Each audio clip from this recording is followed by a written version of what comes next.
Hi കൂട്ടുകാരെ, എല്ലാവർക്കും ചെമ്പരത്തിയുടെ മറ്റൊരു പ്രൊമോ എപ്പിസോഡിലേക്ക് സ്വാഗതം. പ്രൊമോയിൽ ആദ്യം കാണിക്കുന്നത് തൃച്ചംബരമാണ്. അഖിലാണ്ടേശ്വരിയോട് വിലാസിനി പറയുന്നു, അച്ഛനും മകളും പുറമേ കാണിക്കുന്ന ദേഷ്യമൊക്കെ വെറും അഭ്യാസം. പിന്നീട് കാണിക്കുന്നത് ഔട്ടേഴ്സാണ്. ഔട്ടേഴ്സിൽ ദാസേട്ടനെ ആനന്ദ് സ്കൂട്ടറിൽ കൊണ്ടുവരുന്നു. സ്കൂട്ടറിൽ നിന്നിറങ്ങിയ ദാസേട്ടൻ അനിയൻകുട്ടനെ കെട്ടിപ്പിടിക്കുന്നു. ഇത് കണ്ട് അന്തം വിട്ട് നിൽക്കുകയാണ് കല്യാണി. പിന്നീട് വീണ്ടും വിലാസിനിയാണ് കാണിക്കുന്നത്.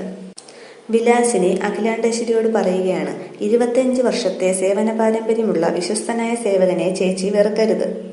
ഇത് കേട്ട് അഖില ആലോചിച്ച് തന്നെ ഇരിക്കുകയാണ്. വിലാസിനി വീണ്ടും അഖിലയോടായി പറയുകയാണ്, കോടീശ്വരപുത്രനായ മരുമകനെ മകളുടെ ഭർത്താവായി അയാൾക്ക് കിട്ടുകയും വേണം. അതിനുവേണ്ടി ആടിയ മഹാനാടകമാണ് നമ്മൾ ഇത്രയും ദിവസം തൃച്ചംബരത്ത് കണ്ടത്. ഇതൊക്കെ കേട്ട് അതേ ഇരിപ്പിൽ തന്നെ ഇരുന്ന് അഖില വിലാസിനിയെ തന്നെ നോക്കിയിരിക്കുകയാണ്. ഇത്രയുമാണ് ഇന്നത്തെ പ്രൊമോയിൽ കാണിക്കുന്നത്.